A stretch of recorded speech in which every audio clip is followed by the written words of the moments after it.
My research of the last year has led me to the conclusion that not even low Earth orbit is possible, that the International Space Station is a hoax, and all manned space travel is fake. First, though, let's have a look at the International Space Station. I want to talk about some of the anomalies I see there. For the inside of the International Space Station, there are a couple of zero-gravity tricks that they use to fake it. The first is they have a complete mock-up of the International Space Station built on the inside of an airplane. And that airplane does a bunch of rises and falls. It does a upside-down parabolic trajectory, and that simulates zero gravity. The other main way they simulate the zero gravity is with suspension in front of a blue screen. And they use that trick for extended periods of time, for longer than 45-second segments. But they can't move around as much. They can't do the acrobatic flips and rolls in the extended mode. So there's full motion mode where they can fully move around, and that's faked in a plane. And then there's suspended or extended mode where they're suspended by wires in front of a blue screen. They don't move around as much, but they can make the scene last for a longer period of time. In this scene, Chris Hadfield bends down in order to adjust something, and you can see on the back of his shirt a couple of upticks on either side where you would expect wires to come in on either side of that harness in order to support it. Of course, they've computer graphicked out the supporting wires. You can't actually see them, but what you can see is a very slight discoloration where it's slightly lighter and then it goes slightly darker. And that's strange. That shows a couple of things. First of all, it shows that this isn't live from space. They're often portraying that this is live. Of course, these things are fully choreographed and edited in advance to make sure that there's nothing too obvious that you can see that gives away that this is a suspension in front of a blue screen hoax. The other thing it shows is that this is not raw footage coming to us. This is edited stuff. This is supposed to be a legitimate space program. This is supposed to be the International Space Station, and we should be able to see whatever's going on. But they edit things because the whole thing is edited. In one extended mode scene, Chris Hadfield on the right is going back. He's going back, and then he just stops. That's an odd motion.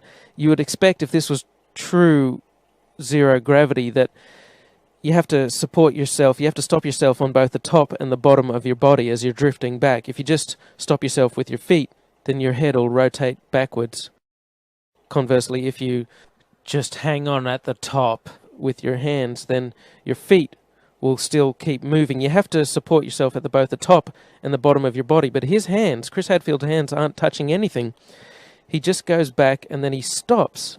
And that's odd. You can see a sort of a harness sticking through the t-shirt of Chris Hadfield. It's a harness that's around the waist. That's how they're supported. Also notice that Chris Hadfield has the habit of bringing his knees up. That's because his stomach muscles aren't as strong. He doesn't have as much midriff strength as some of the others who are able to elongate their body and make the hoax look a bit more realistic. He's constantly bringing his knees up because he's not as strong as the others. Occasionally, though, the others bring their knees up too. Notice that in the extended scenes, which seems to be done in front of a blue screen, like if you have a look at this guy going back towards the screen, there's some strange shadows there, look like they're CGI'd in. Using computer graphics, they edit out the supporting wires and edit in these rotating floating objects. They always seem very concerned with the object. Chris Hadfield looks at it very closely. You don't want the object getting too far out of control, because if it starts bouncing off the cabin in a weird way or goes back to the blue screen, it could ruin the whole illusion. They also don't bounce those oranges off the walls. I'd like to see them get a tennis ball and throw it around really hard and fast. And I'd like to see them do-si-do each other really quickly, which they can't do, or they'd get all their wires tangled up. The extended mode is much quieter than the full motion mode.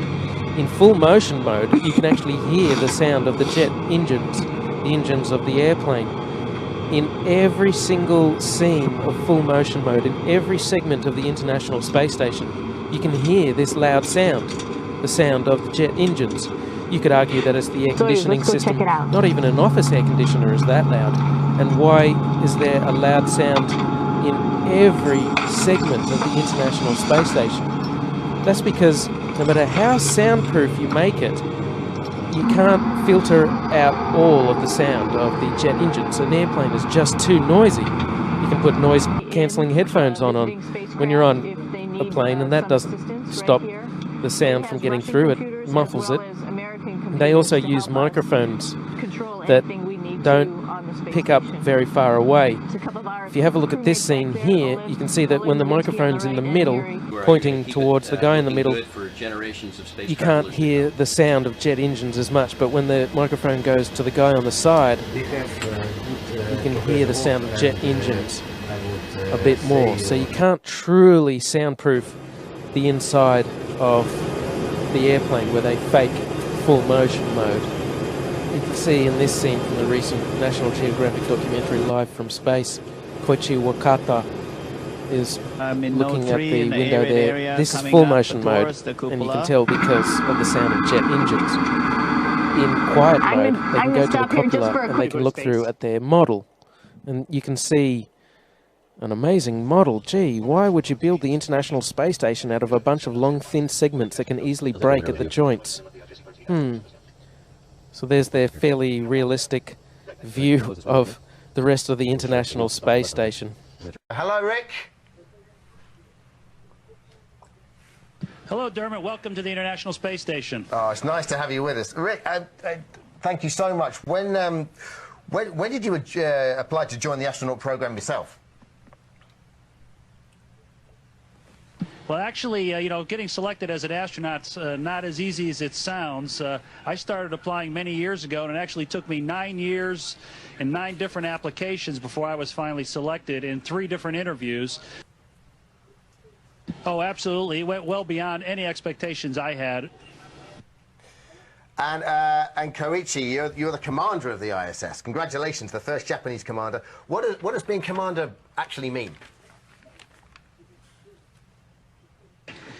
Well, it's quite an honor and a big challenge for me, but I am humbled to take up this challenge.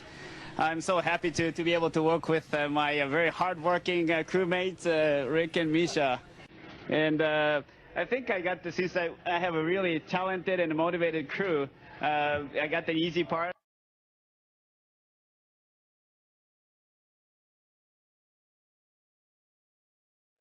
Just to make sure that they're eating fine and they're sleeping fine and just having fun up here. And I need to make sure that we have good communication with the flight control team. It's a wonderful team all over the world.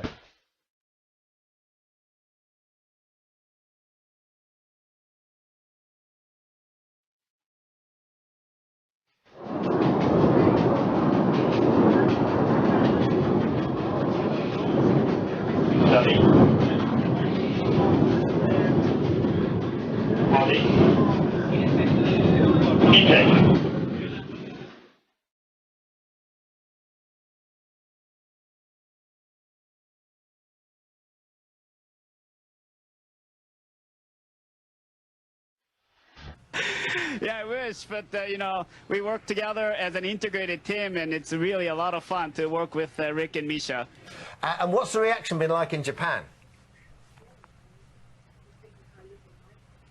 Actually, they really liked watching the change of command ceremony last Sunday, and I had a lot of feedback, and like to many international partners of the International Space Station program, to Japan it means a lot to have its own representative, to have a chance to command the International Space Station.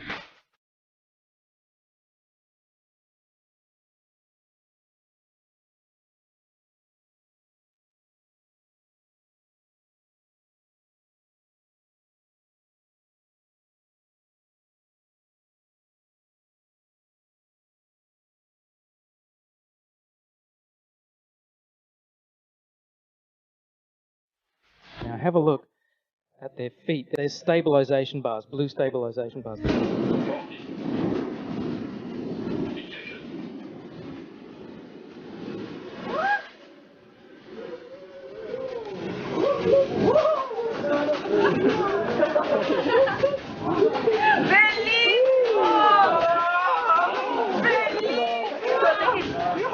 to balance the rotation. As he moves away from there, he moves forward. And once again, he hangs on to the bar on the side with his left hand to stabilize himself.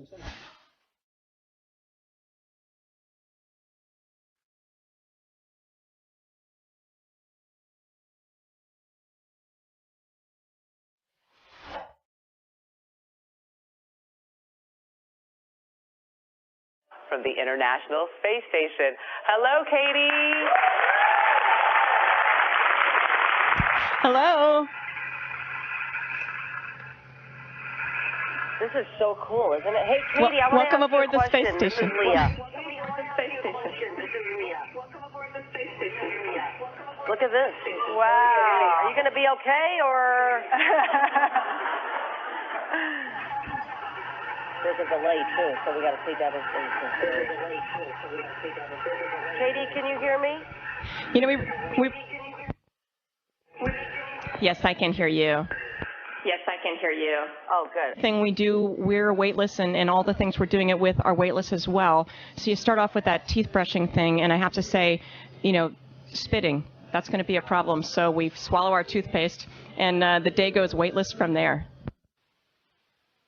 And then what is your average work day? Is it like a real 8-hour day, or?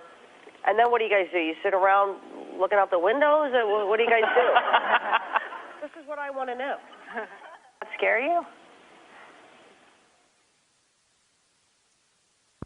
I won't say they scare me, but I'll tell you that I take them very, very seriously in that we exercise, about almost 2 hours a day, which I'll say I'm not disciplined enough to do down on the Earth. But I do it up here because the implications of not exercising are really having a tremendous amount of bone loss. And I have a 10-year-old, and I figure I still have a lot of running around to do when I get home. Katie, I wanted to ask you, other than your family, your son, as a woman, what do you miss the most?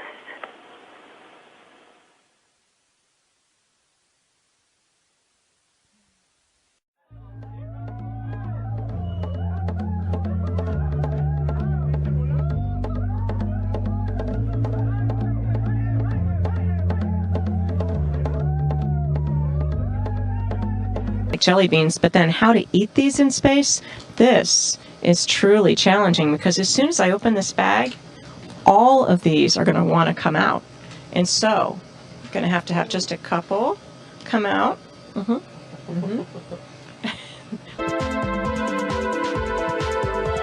Japan, and that brings us to Koichi, who's in the Japanese lab Kibo. So Koichi, walk me through what you're working on in this lab. Yeah, this is an experiment called Spheres. And these satellite robots are specifically designed to function in the microgravity. They contain the software that the scientists are testing. At first, this looks like a full motion scene to me, but on closer inspection, I think this is a suspended mode scene. When it's sped up, you can kind of see them swinging, and it has the same backdrop as the other suspended mode scenes. And then there's this weird part. Rick Mastracchio puts out his hand and he moves forward. Maybe he's using his feet to wedge himself forward somehow, but it doesn't look like it. The floor is smooth. His foot is behind that blue handle that's attached to the floor that he keeps both of his feet under and keeps shuffling back and forth on. He sticks his left hand out and then he just moves forward. He is Superman. That's how Superman moves forward. He sticks out his arm and he flies. Another aspect of the illusion of space travel is spacewalks. These are faked inside a swimming pool. It's a custom-built swimming pool, and that's a great way to fake zero gravity. About 6 months ago, in 2013, a gallon of water leaked into one of their spacesuits in a matter of seconds. NASA doesn't really have a proper explanation for how on earth this could have happened. There shouldn't be water leaking into someone's helmet and a person almost drowning in space. How can you drown in space? They now wear snorkels to make sure that they don't drown in space. How can this be happening? A snorkel in space? There could be some water in the porous plate sublimator. When they were on the moon, They supposedly had about a gallon of water, but that cooling system is supposed to be well away from their head. There really is no sane explanation for why a gallon of water would leak into someone's spacesuit, unless you realize the whole thing is faked inside a swimming pool.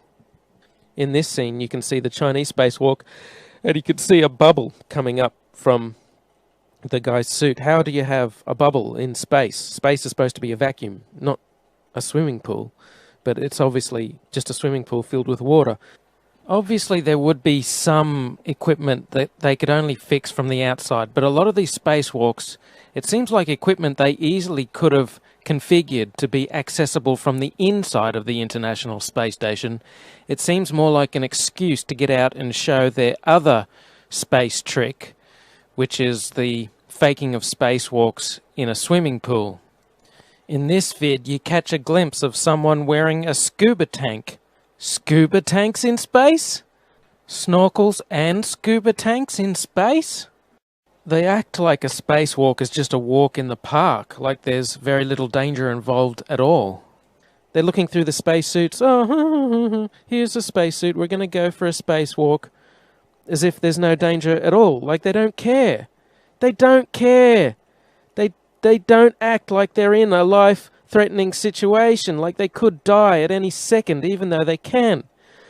So you would think to preserve their life they would want to minimize the amount of spacewalking that they did.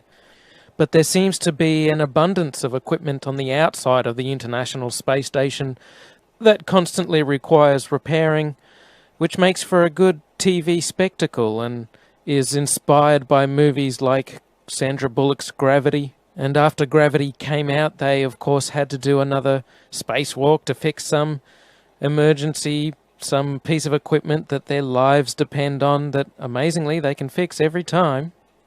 But you know what? Thanks to the genius of the engineers at NASA, they employ snorkels in space now, so that should stop them from drowning. Right, so the snorkel, as I mentioned, this is actually a part that we can change out on the spacesuit. It's part of a waterline vent tube assembly, which is actually what runs from the backpack of the suit, and it's what hooks up to the liquid cooling and ventilation garment that the crew members wear. So normally these tubes would be passing water that's providing cooling around the crew member's body. So some smart engineers on the ground were able to figure out, hey, it's a similar diameter to a snorkel that you have for scuba diving. So what if we're able to, each waterline vent tube assembly has 2 of these tubes. So by just sacrificing one of our spares on board, they were able to come up with a way to just snip off the ends and then file it so that it's not rough in the crew member's mouth, and then apply Velcro. We already have Velcro inside the suit, which is what holds the drink bag up to the front part of the suit. So they were able to come up with this ingenious idea to hold it in. Well, I guess the unique experience is a really good way to describe it. You know, there's one aspect, the part of being outside that is really similar to being in the NBL, the training facility, the neutral buoyancy lab, the big swimming pool we have at Johnson Space Center down in Houston. Everything looks the same in that swimming pool, but outside, you know, there's a big Earth going by. There's sunsets and sunrises to kind of wake you up or brighten, kind of blind your eyesight, and so just the view is what's completely different. That's what takes your breath away when you're trying to get back to the business of doing your work, and amazingly enough, the Earth is just rotating by underneath you. And, you know, we talk about spacewalks, but it's a bit of a misnomer. It's more like space floating. You're really not out there walking. And I guess the best analogy I can tell everybody is if you could imagine yourself scuba diving in a suit of armor, that's about what spacewalking is like. And the Wide Field Planetary Camera 2 is clear of the structure of the telescope, and now FOISTA will be maneuvered by Meg.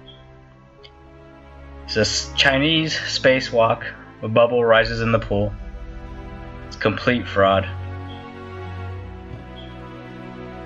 Here the helmet gets hit on the International Space Station and a bubble rises into the pool.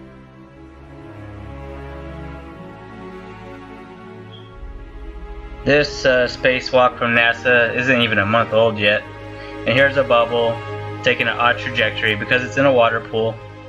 It even curves because the water is it's not motionless, it's moving.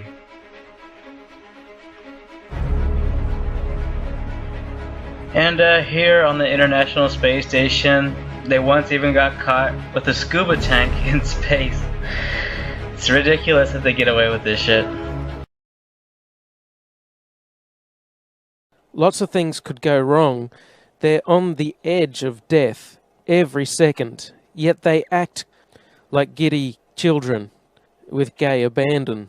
Another curious thing is, take this piece of exercise equipment. They've deliberately detached it from the wall so that it's not directly attached to the side of the International Space Station, so that when they exercise, when they do their movements, the movements don't translate to the station and don't move the station around. That's a wonderful concept. I like that idea. You wouldn't want the station to be moving around a lot. The problem is, this piece of equipment is the only thing that they isolate from the International Space Station. Every other movement is translated to the station. They don't care. They don't bother to isolate the station from the people moving around inside. They grab these blue handles, which are all over the station. They often have to stabilize themselves on these blue handles. There seems to be so much motion in the International Space Station. If you take Chris Hadfield, he's moving through the station at breakneck speed, and then he stops himself on the wall. That motion is going to be translated to the station. The station is very big, it weighs many tons, but in space there's really nothing to stop these motions from moving the position or the orientation of the space station. The International Space Station uses several large gyroscopes for attitude control to maintain its proper orientation and so on. And there's a reaction control system consisting of rockets as backup, supposedly. We can only presume that the rocket-based reaction control system isn't employed very often, as they don't talk about it, given that there are so many people inside moving around, moving gear around all the time. And every time the solar panels were moved, every time the Soyuz docked with it, there would be motions impinging on the station, and this would move the station. So what you'd need is a system of rockets on the outside burning fuel in order to stop the International Space Station from misaligning, from moving out of place. When it comes to satellites and things in orbit, you don't want them moving around a lot. The International Space Station changes in altitude somewhat, supposedly. It goes up and down. They supposedly bring up 3 tons of water every year. That's hard to believe, but let's take that at face value.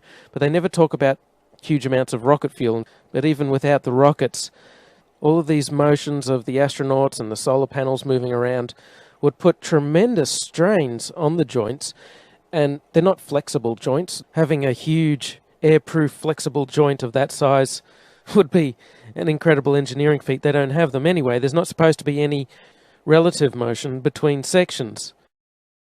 The International Space Station was made piecemeal. They started off with one section and then they added another section. It consists of a bunch of tubular sections which are joined together. It's an ad hoc design. Here are a few scenes from the tour of the International Space Station that they take you on. And I noticed that there's no airlock between sections. This means if there's an air leak in one section, they will be affected in all sections. They're quite likely to all die. You could wear the spacesuit. That would work for a few hours until you had to eat, and then you'd have to take the spacesuit off and you'd be exposed to the vacuum of space and you'd be dead. The porous plate sublimator only lasts for a few hours anyway. Sometimes they're tethered. Do they have tether points on the inside of the International Space Station? Not likely. They don't really design it with life in mind. You could argue that they all scramble into the Soyuz and try and get back to Earth in the event of an air leak.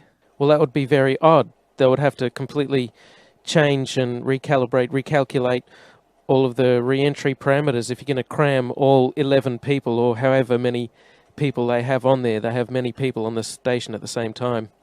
You also couldn't cram that many people, all 10 or 11 of them, into the one Soyuz at the same time. They only ever have one emergency Soyuz escape capsule You couldn't cram them all in. It's very odd that they're up there in this life-threatening situation where an air leak could happen at any time and they could all die, and there's not even enough lifeboats for them to make it back to Earth.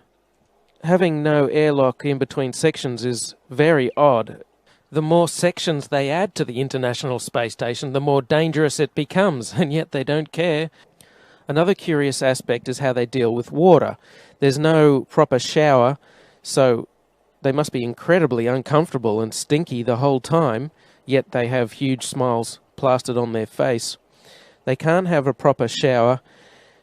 Nevertheless, they must use some water in order to clean themselves, in order to clean their hair. What do they do with this water? Supposedly they have suction for when they urinate, but aside from that, there are no special vacuum sinks. In other words, there's water floating around all over the International Space Station. Now, none of the surfaces are waterproof.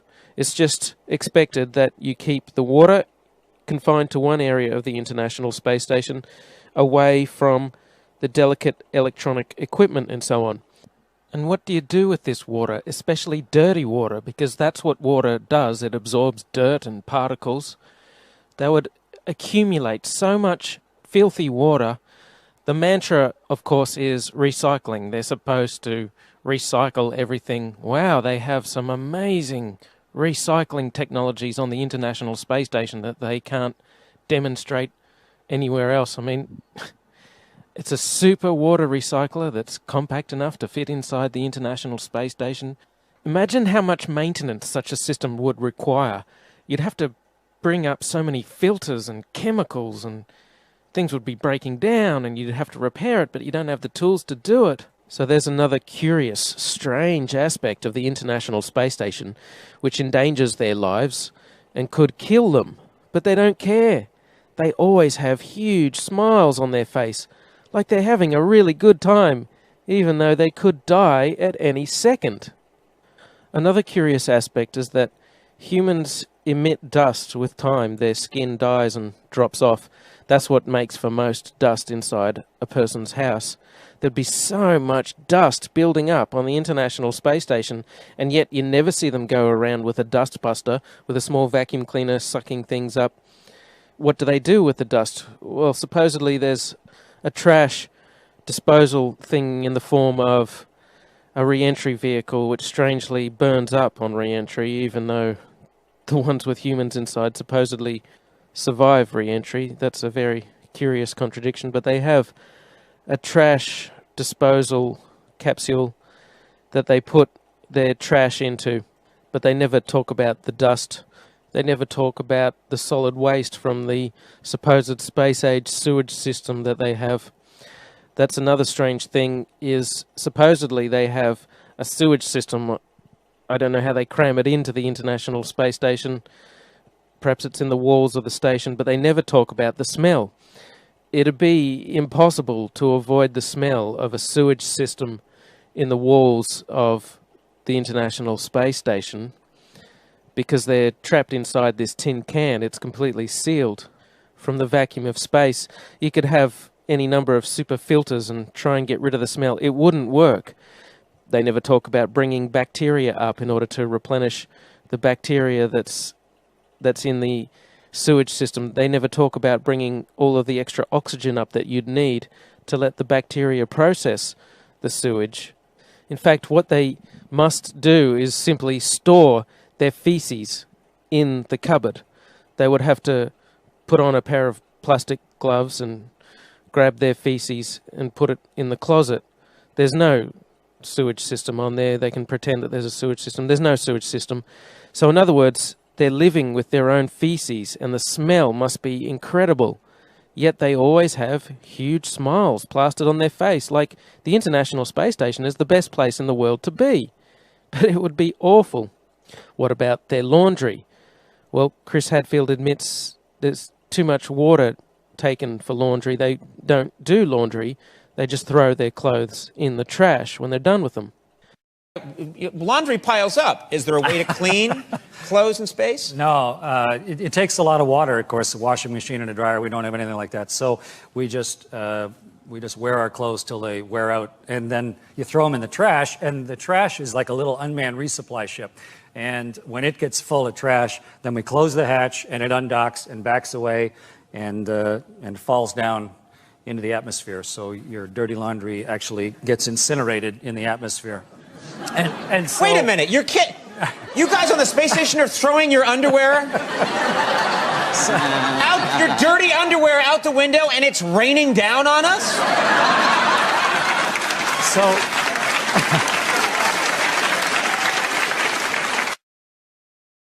So take this woman, Sunita Williams, has supposedly been on the station for 200 days. She's never had a proper shower in that time. She's never laundered her clothes. She just wears her clothes for, I don't know, a couple of weeks, a month, and then throws them out. In other words, she stinks. She's horrible. She's clammy. She's disgusting. Living on the International Space Station, you might be 6 months without a real shower. Essentially, you have a sponge bath is what you do every day. And yeah, you do get pretty sweaty because you're working out. But surprisingly enough, when the shuttle crew came to pick me up, was one of my first questions, do I smell? And they said I didn't smell, and they said my hair didn't look greasy, so I was pretty happy with that. And yet they all act like they're so happy to be on the International Space Station. It seems mandatory to smile if you're on the International Space Station. I guess when you're doing a hoax, you have to have a big smile plastered on your face, because that's what distracts people. Now check this video out. The whole video is about a minute long. I said 45 seconds before was the maximum for full motion mode. It may be more like a minute that they can do this full motion zero gravity mode, because then the airplane finishes its parabolic trajectory. It has to dip down for a short period of time. There's double the gravity. Anyway, have a look at the end of this, and there's a strange motion to the center. Take a look at the way it moves. It kind of skips out of her control a couple of times. First it dips down and then up a little bit, and then at the end it goes up a little bit, and she kind of looks a bit embarrassed, like she's been caught putting her hands in the cookie jar. Oops, I hope you didn't see that. No, we didn't see, Katie. Just keep the beautiful smile on your face, and that'll distract us from the hoax. They supposedly urinate into these funnels. How do they keep it clean? How do they stop it from being encrusted with dried urine? You can't use water to clean it. You could, but you'd be wasting a precious resource, and then there'd be dirty urine-filled water floating around the cabin instead of ordinary water. So to summarize, they're living with their own excrement, their feces and their urine. They build the International Space Station out of long, thin segments. There's all kinds of motions being translated to the International Space Station through these blue handles everywhere. They could spring a leak between segments easily. There's no airlock between segments. They don't do laundry or have showers, and they're incredibly uncomfortable the whole time. They don't have access to proper medical treatment or facilities. They have to routinely go outside to fix equipment because they like to put stuff on the outside of the International Space Station that can only be fixed from the outside. So in short, this International Space Station is a suicidal hellhole. It's an awful place to visit. Every second their life is in danger and they could easily die, yet nothing ever goes wrong that they can't easily cope with and fix given the incredibly limited set of tools they must have up there. And they act like they don't care. The International Space Station is the worst place in the world to be, and yet they act like it's the best place you could be. All right, 1, 2, 3.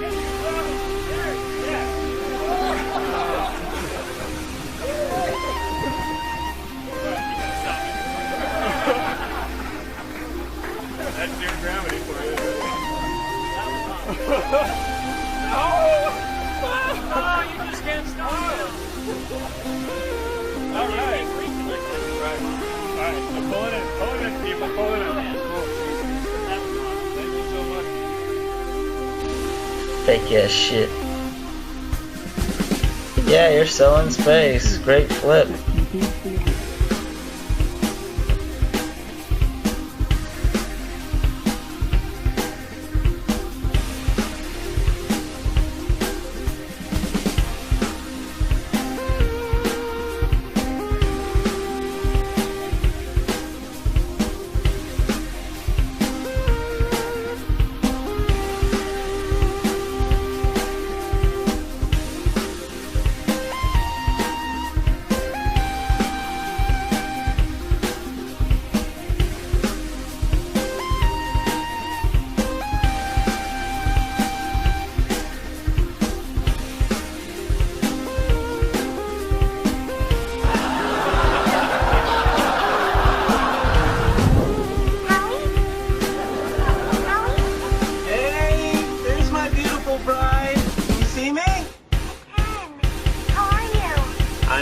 amazing. I mean, this is even better than I dreamed.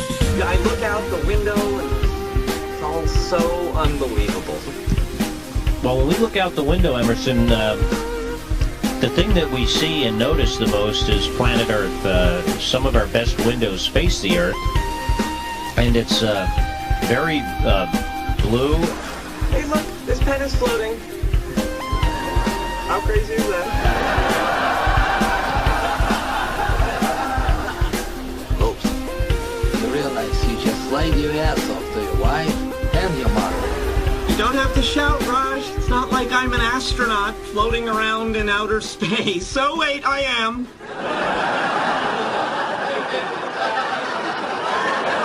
So, is it everything you hoped it would be? It's better. I wake up every morning and I just can't believe I'm on this incredible adventure.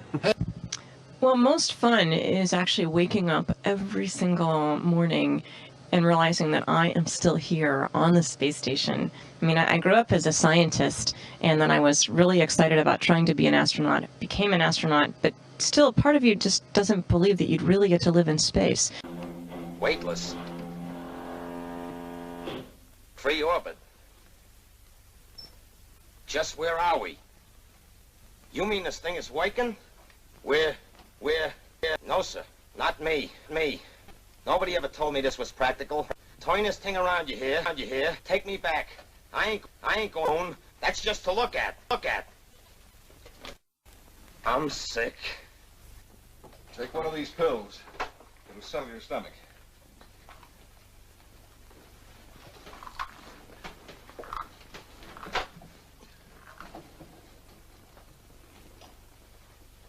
Danger, Will Robinson! Danger! No, Will Robinson!